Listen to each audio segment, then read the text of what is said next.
Welcome to Dental Business RX. Practice success in 30 minutes or less. Thank you for calling ABC Dental. Welcome to this week's episode. This is the 100th episode of Dental Business RX. Kind of shocked me. Time does fly. So if you're listening to this episode, from your car on the normal podcast platform you're using, we're also filming this episode. We decided to do a couple things that were special for the 100th episode. That was one of them. We're filming it. So if you're watching it on YouTube, you obviously know. If you're listening in your car, you can also watch this on YouTube if you want to watch the episode being recorded. The second thing we decided to do for this 100th episode was answer listener questions. Now, these are questions we have compiled since we started the podcast. We sort of compiled them and distilled them down to the top 6 questions we've received. So what we decided to do was spend this episode answering the first 3, and then we're going to do the next episode, episode 101, where we'll answer the next 3. Okay, so to answer these questions, we brought Sabri on. Hi, Sabri. Hi, Jeff. Okay. Well, we did talk before the episode. Yes. We talked a lot. Yes. Anyway, if you've listened to the podcast for any length of time, you know Sabri. She's our Deputy Chief Operating Officer here at MGE. She's actually in charge of all of MGE's technical delivery. She's worked with thousands of clients, and she's sort of our top practice management expert. So I thought, who better to ask these questions, and you'll get the answer from her as like she would answer it for a client. Right? Great. So I'm putting you mildly on the spot. That's But all right. I don't That's think all these right. questions you're going to find unusual. You've heard them before. Yeah, they're tough questions, so they're not just being asked on the platform. I'm being asked these questions too. Of course. All right, so we're doing 3 questions this episode. I say we just roll. Sounds good. All right, so we have our first question, which is, when do we get out of PPOs? Now, this one shocked me because I Yeah. thought it would be how do I Right. get out of PPOs? Because we've Right. talked about that in a number of different places. Right. But it was when do I That's get out right. of PPOs? That's right. So if I ask you that question, okay, Sabri, I'm a doctor. When do I get out of PPOs? I'm in a bunch of PPOs. When do I get out? Well, obviously, I'm going to want to get you out of PPOs as soon as possible. Okay. Right. But if you are a business owner, but there's quite a bit to how to get out, depending on how inundated your practice is. Sure. With PPOs, and it's different for everybody, and it does take some planning. Right. I'm not saying it's difficult. It's not difficult. It just needs to be planned out properly. Well, and of course, it right? depends on how inundated I am. If 90% of my revenues are coming from PPOs, I can't just drop them all. We did have one client do that once. You know who I'm talking about. Yes, I do. He dropped everything, including HMOs, overnight, which was a bit of a shock to the system. Well, yeah, it even shocked me that they Yeah, didn't I was like shocked. that. I thought it was quite so we're going brave. to drop these, and he's like, "No, I dropped them all." I'm like, are you kidding me? Anyway, it even shocked me, and I'm pretty unshockable. Yeah, but you know what's more shocking about that Hmm. is that client was actually fine. Yeah, well, he did have his marketing act together. That's He was right. able to really market and get people in. That's right. But that, again, is one of the actions that need to be in play before you drop them, right? So now you're going to make a decision, okay, I'm going to take on this extra work to structure my practice correctly and train my staff properly and handle my marketing and all the things, my reactivation, my hygiene, all the things you need to do in order to drop PPOs. Okay. So now you're trying to place when. And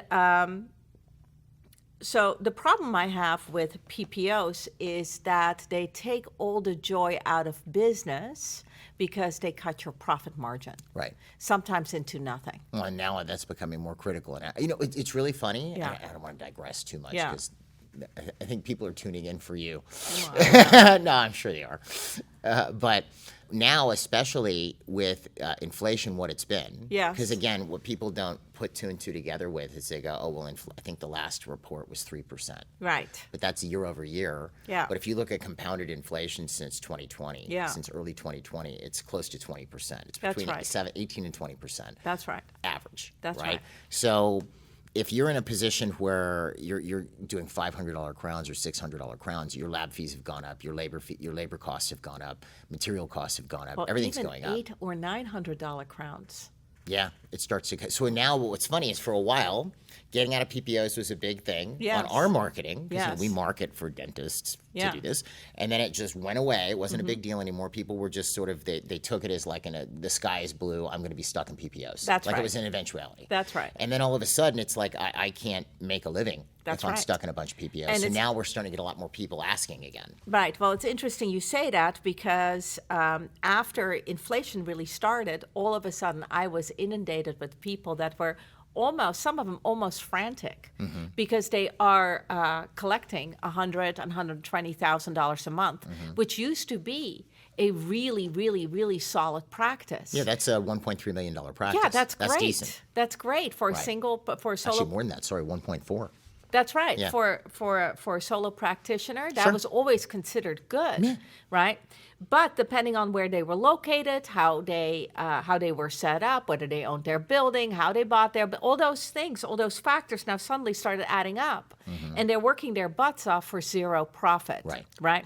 So And the one thing, if you remember this, right? Yeah. At the time when this started, because we started banging the inflation drum, like you have a problem, folks. Yes. Back in September of 21. yes, The first time we saw CPI cross 5, Consumer Price Index, you probably heard of this if you watch the news or whatever, but first time the inflation rate year over year, like Yeah. if something cost you $1 last year, what does it cost you this year? First time it crossed 5%. In September 21, I made a video. I think we did a couple podcast we episodes did, on it. and I think we did a live stream on it. At We the time. did, because it was a problem. But then what you were telling me at the same time, because you look at overhead sheets all day Yes. from clients, is all of a sudden exactly what you're saying. The overhead sheets were going up. That's right. We have a The problem. costs. That's right. Yeah. And with the employment costs going up, things like that, suddenly we Right. had a problem. Right. So, so when do you get out of PPOs? Just to go back to the question, right? I know it's a tough question. Well, no, it's I not thought it because was. it boils back down to your profitability, Okay. right? That's really what it boils down to. Okay. Yeah.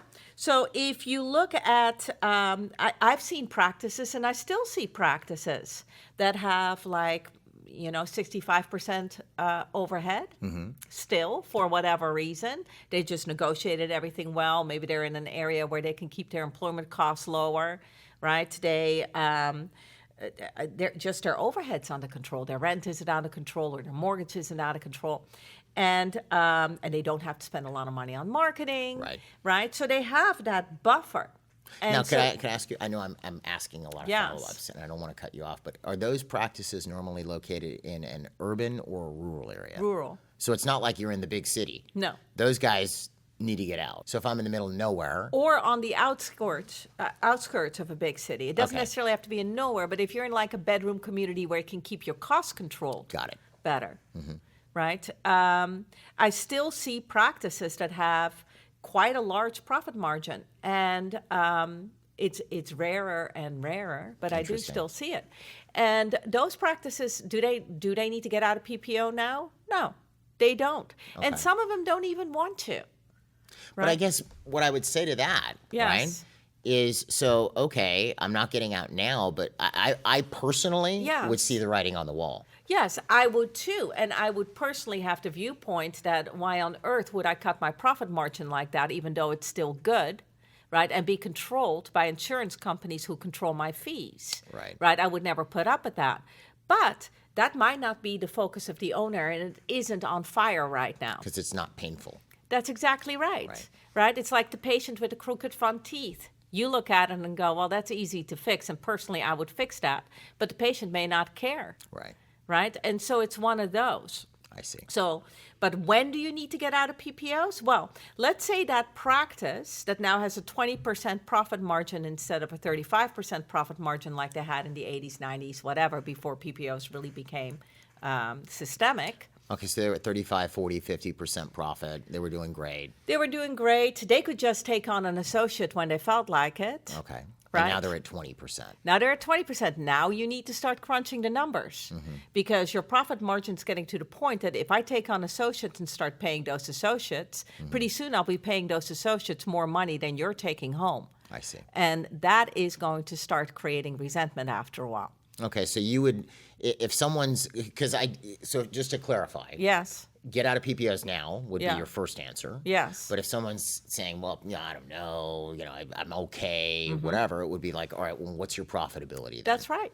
And what are you trying to do with this practice? Are you trying to take on associates? Right? Or do you want to have it run solely by associates and you want to start cutting back your time?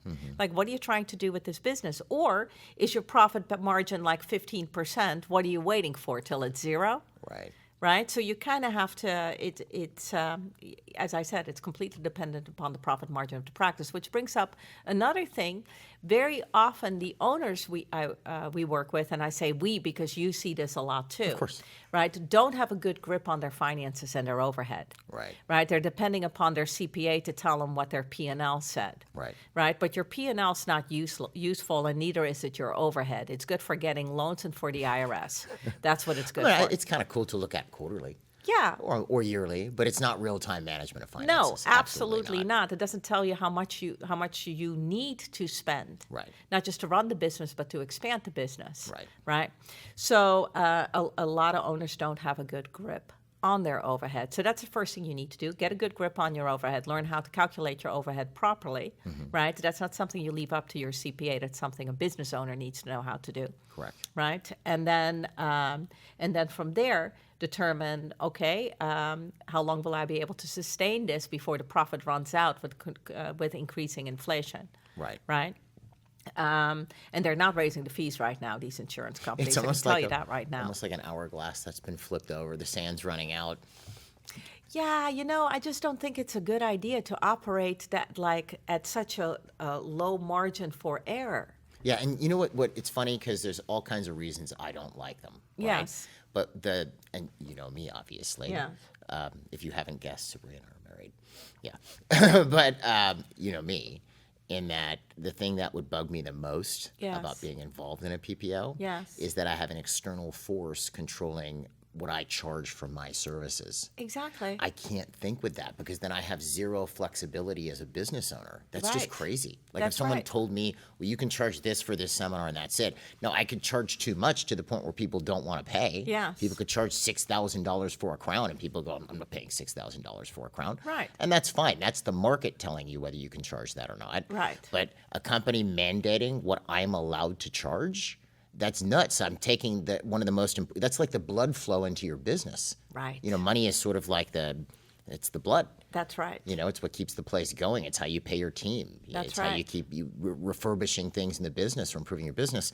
If someone's controlling the flow of blood into my business, that's crazy. Then Well- I no longer have control of my business. No, that's exactly right. Yeah. And I'm going to say something. It reminds me of, I'm from Holland. Obviously, Well, you I know. married me. Sabri is from the Right. Netherlands. But I'm from the Netherlands, and I grew up there. Right. Right. And they have a different economic structure than the United States. And my father was a business owner over there. Yeah, I know you know. It's so you're saying. Oh, it's funny because we're talking, but like, yeah, you could Right. look at the camera if you want, but that's fine. But Yeah, but your father owned a large corporation. yeah, he owned a large corporation over there, and what they manufactured is fireplaces run on gas. Okay. Right? And they were very successful. But the way that the structure was set up in the Netherlands at the time was that the government would tell you and your competitors how many you could make and sell that year. Like true socialism, essentially planned economy. That's exactly right, right? So he could never expand the business despite his marketing, his sales, his superior product, because he had a great product. He had the best product. Right. He could never control his own business. Now, we don't have that set up here in the United States, Right. which is great, Yeah. right? It kind of gives you the opportunity to build something or control your own future. Yeah, if you make something people want and it's good, Yes. people are going to demand it. That's right. You Yeah. deliver good service, right? Your staff's friendly. They're well trained. You're an excellent dentist. You could do really well and deliver a great product to anybody who would want that product. Right. Well, they're taking that joy away from you. Yeah, by telling Right. you this is how much you can charge. Right, and that's what it reminds me of when I see that. Like, how can you tell a business how much they are allowed to manufacture? It's the same to me is how can you tell a business how much profit they're allowed to make? True. Right, and what they should charge. Well, and even worse. Yes. Because it's kind of interesting. Yeah, Patients tend to conflate or associate their yearly max with what they're going to do now.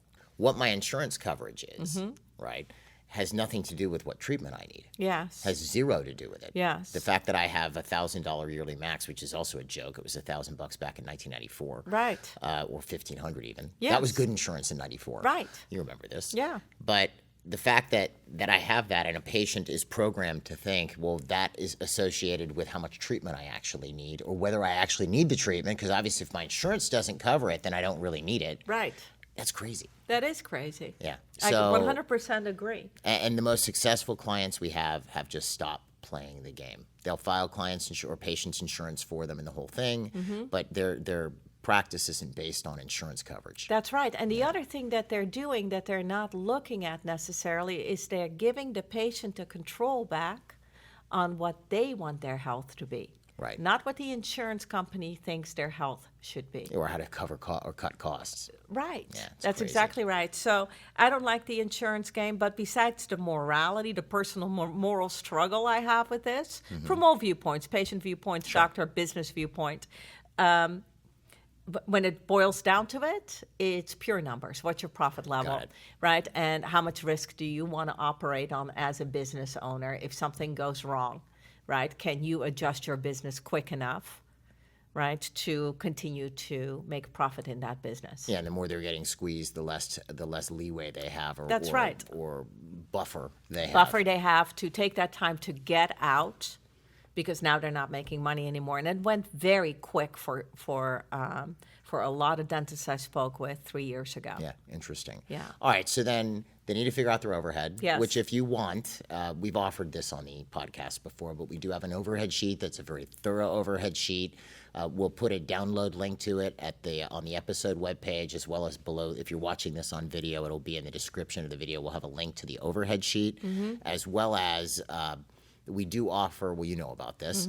I keep telling you, but Yes. you know. Okay, we do offer what's called a fees and plans analysis, where you talk to one of our practice management experts. We'll take a look at your fees and how competitive they are with the rest of your area and whether they should be raised or not. We can tell you straight up, as well as we'll take a look at what plans you're involved in and help you figure out how to get out of those plans. Yeah. I mean, that's kind of important, right? So that's how to get out. The when to get out, Sabri just answered pretty thoroughly, I thought. That's right. Yeah. That's right. So, yeah, all the resources are there, and if you need any help with it, we're always willing to help with it. Perfect. Yeah. All right. Well, I think that was a good answer. Thank you. Well, there you go. All right. So on our second question, and this is a pretty big question. You know, Yes. you've seen the questions. ahead of Yes. time. She did see the questions. ahead of Yes, I time. did. I think that would have really been putting her on the spot. Okay. What's the best way to build a good team? Yeah, and it's interesting. You said I looked at questions beforehand, and I did. Yeah. And I looked at that particular question, and my exact thought was like, "Are you kidding?" Yeah, there's going to be. Like in 30 minutes or less. Yeah. Right. How about just do it? Yeah. No. Okay. So, but Try there- hard. Right. Yeah, okay, good. Okay. So what I finally came down to is, okay, like these are the things you should do. Okay. Right. And then. But I'm not going to get into a great big explanation on how to do these things. But it boils down to this. The first thing is you have to work with people that are competent, Okay. right? People that fit your practice and that can deliver what you hired them to do. That's a good point. Yes. Because we're seeing when the personnel became short. I remember you telling me this story. I've used this example in multiple seminars where we had that one client, newer client, who hired a scheduler. Yes. Was paying the scheduler top dollar. Yes. Which is $20-something an hour. Yes. For that area, that was top dollar, and that person didn't like to make phone calls. Well, it was funny because she ended up moving her to I think insurance verification or something like that because she didn't like. But she didn't have the skill set for that, No. and yet she was paying her like she did. Right. Yeah. So obviously, when you're hiring somebody, you have to first of all know exactly what are you hiring for, right? Not just I need a front desk. That's way too general. Okay. Right. And I've said this before, but I'm going to say it again. When you are hiring somebody, when you're paying somebody money for anything, you are in essence buying something. Okay. Right. And I've said this before, and Sure. we talk about this. So you have to first visualize, or at least be really certain yourself on what am I buying from this person. I'm buying a productive full schedule. Right. That's what I'm buying. I'm buying an accounts receivable that is that has no balances over 90 days. I am I'm whatever it is that you're buying. So you're not buying the person's time. You're not buying their companionship. You're not buying, that's not what you're buying. You're buying a product. So you need to know what you're buying, and the other person has to have an understanding of exactly what you're expecting from them, That's a good point. right? So when you're hiring, that needs to be clear. So I'm hiring you to handle my collections. So I'm expecting my ARs to be X. Yes. They're currently this. Yes. And that's because that's how I'm going to rate your performance. That's exactly right. Or when I'm hiring a scheduler, I'm expecting $7,000 worth of production on the schedule every day and this many sales opportunities. I see. Like, you know exactly what you want from this person, and they understand it too, so that when you're hiring them, there is that basic agreement that you're starting out with, right? From there, it's a matter of training that person within a reasonable time, right, to understand how to get that product in your business. All right. So you have to have your training structured, and you have to have checks and balances in place in your training to see, is this person moving at an acceptable rate of comprehension and execution, right, based upon what I'm teaching them. Can I ask you a question Yeah, about you that? can ask me whatever you want. All right, because this is a good point. Yeah. So you've brought this person on, you've onboarded them, Yeah. you had them start working. Yeah. And then you go, okay, they're getting it. Yeah. And how are you telling if they're getting it? They're executing what they're supposed to execute. That's correct. So how often do you find this? I know I have my own concept of this, but I found it to be a problem in that. So someone's hired somebody, they've been there for 2 weeks. Yeah. And you can tell they're just not getting it. Right. But then the business owner or executive doesn't want to go through the trouble of, getting rid of this person and rehiring again. Right. And as well, they almost feel like it's shameful that they turned over a staff member. Right. I don't want continuous turnover. Which on my I can front desk. understand that. I do too. Yeah. Except by keeping that person, keeping the wrong person or that person in the wrong position, they are creating continuous turnover, because sooner or later it's not going to work out. And what the doctor owner needs to understand is that the staff member also knows it's not working out. Yeah, they're actually robbing them of finding a job that could actually be good for them. That's where they can be happy, because when you're doing a good job, you feel happy, you feel fulfilled, you feel competent. And when you're not doing a good job, the person knows, right? So, and they're not going to feel those things. And sooner or later, they're going to be looking for a different job where they do feel like they're a productive part of the team. Right. Right. People want to be happy. People want to be happy. So for sure, the owner has a responsibility to train the staff properly. The staff member has the responsibility to be trained, to take that training and make sure they understand how to do the job and then execute it to deliver the quantity of product that the owner is expecting. So those expectations should be made clear early on as Yeah. part of the interview process. Absolutely. And if it's not working out, right, it's usually not a matter of this is a bad person, anything like that. It's just what they needed to know or understand, or the aptitude they needed to have, or the experience they needed to have, whatever it may be, or wasn't there, it didn't Maybe fit. even the inclination towards it. Some people some people are good at this and not good at that. Right? Well, I have things I'm good at and I have things I'm terrible at. You know that, right? So, Now, I can only say there's things you're good at. I can't say there's anything you're terrible at. You understand that, not right? on camera. Yeah, of course not. Right? You're good at everything. Thank you. Yes. Oh my God. Anyway, so let me get back on track. Okay, fine. Right? So how do you build the correct team? Okay, it starts with making sure you have the right people in place. Don't hold on to people that don't fit. Doesn't matter why they don't fit. It just doesn't fit. Yeah. Right? Make sure that you train them properly. And make sure that you quantify that product statistically so that everybody knows whether they're doing good or bad. Fair enough. Right? From there, don't allow people into your group that are a bad match personality-wise. Right? That happens. Sure. So don't do that. So that the team stays tight and there's harmony in the group. Make sure that We do have a question like that. If you remember, question 6 is about that problem there. Right. So you could save that answer a little bit. Okay, Yeah. good. Make sure that the group has a common purpose. All right. Right? That they like make it worthwhile to work there. Got it. Make it important what you're doing so that the person feels fulfilled and Dentistry is great. Yeah, you're really helping people. Yeah, you're really helping people far more than just they have a pretty smile or they don't have pus coming out of their nose, right? It increases their overall longevity. There's Quality so of much. life. It's actually a really Yes. cool profession. It is such a cool profession. So let the staff in on how important it is what you're doing. Reward your team when they perform, right? Make it fun and make sure that you create a game where everybody wins. And don't settle. Okay. Right? That ultimately, and don't get lazy about the hiring. Like sometimes you have to interview 20 people before you find the person you know fits. Sure. Right? And I know it's a pain in the butt. And I know nobody likes interviewing that many. And after number 6, you probably hire just about anybody. Sure. Right? But don't do that because you'll just be doing it again. That's true.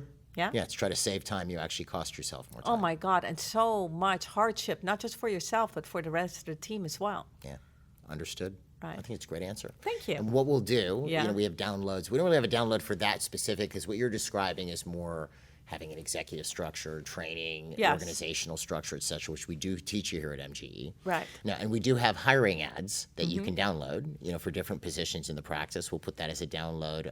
And if you're watching this, it'll be in the episode description, or we'll have it on the episode webpage if you're listening to this. Yeah? Good.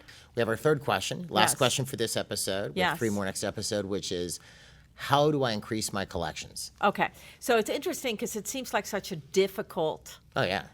answer, but it's actually the simplest one you've asked me so far. Well, because I think a lot of people, and I know what you're going to say, Yes. but I think a lot of people focus on, collect patient over-the-counter portions better, or give insurance companies a hard time. Right. Things like that, which obviously you need to do those things anyway. Correct. But go ahead. Yeah.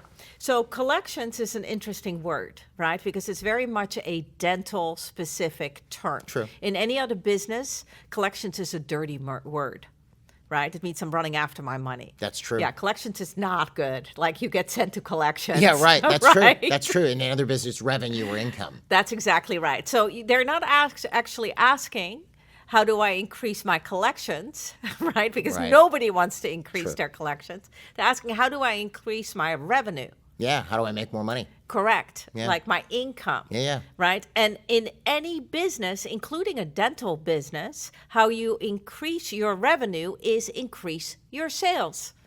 Ta-da. That's the simplicity of it. If you want more money, increase your sales. Right? Which means not increase your production so that you can have more collections. Because I cannot increase my production unless I have more sales. Now, I want to just stop you there for 30 Yes. seconds, if you don't mind. Yes. Because this is good. Yes. And it's a concept because you're throwing out some good stuff here. Yes. But I think it's worth focusing on this for just a nanosecond. Okay.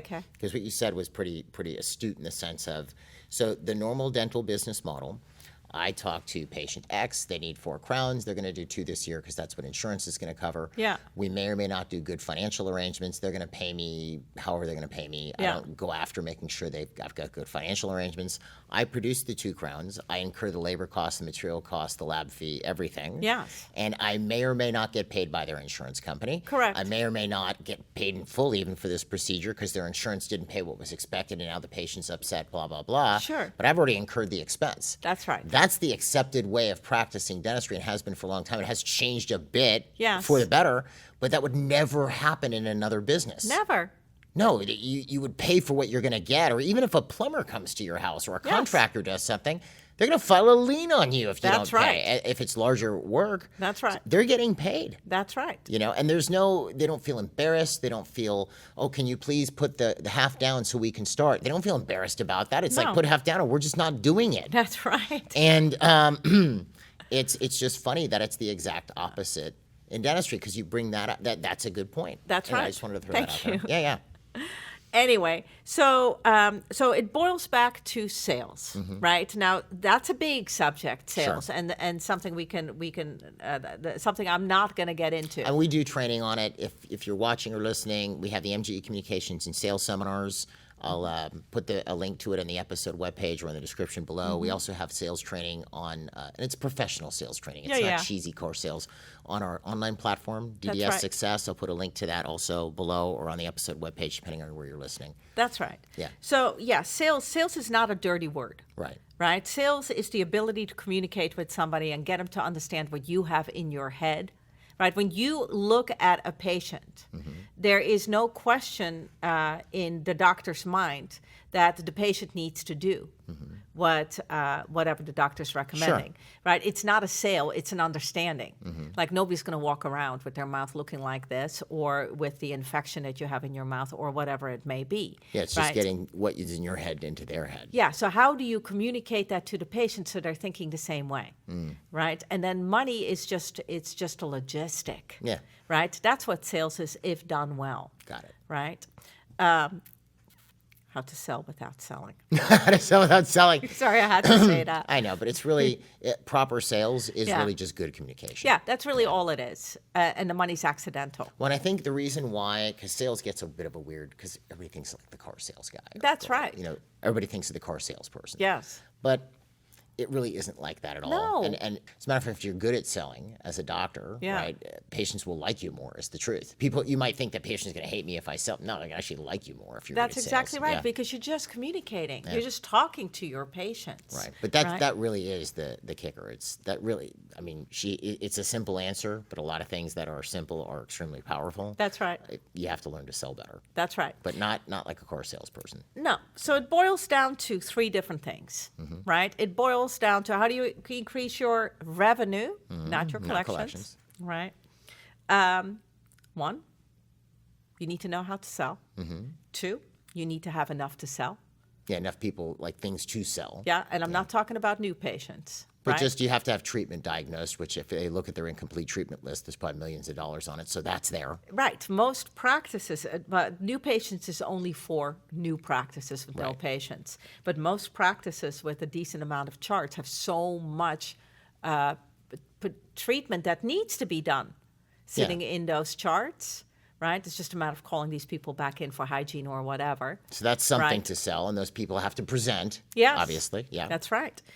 Make sure they have enough time to diagnose, things like that. And that is the third thing that you need. You need to have a correct organizational pattern. Because if I have enough to sell, right, and I have the ability to sell, right, but I have no time to sell, and nobody's helping me, right, you're still not going to sell anything. And what's so great about those things is you don't have to be good at it. You just have to be a little bit better than you are right now. That's true. In order to make money. That is absolutely true. Because that's why when we do our initial sales training with clients, this is our shameless plug. Yes. But we do it. It's not unusual to see a client come to one of our sales seminars, and then the next month they're up by 20, 30. I mean, the average increase from those is almost 300 the first year. Yes. So, and it's not like they're an expert at it yet. You'll talk to the client, they'll go, I've only implemented maybe 20% of what you told me so far. That's right. That's the lovely thing about it. It's just a little bit better. Sometimes even a little bit more attention on it. Yeah. Like, hey, you need to present this treatment to your patient. Right. Sometimes that's all it takes in order to increase the revenue. Right. It's easy. Yeah.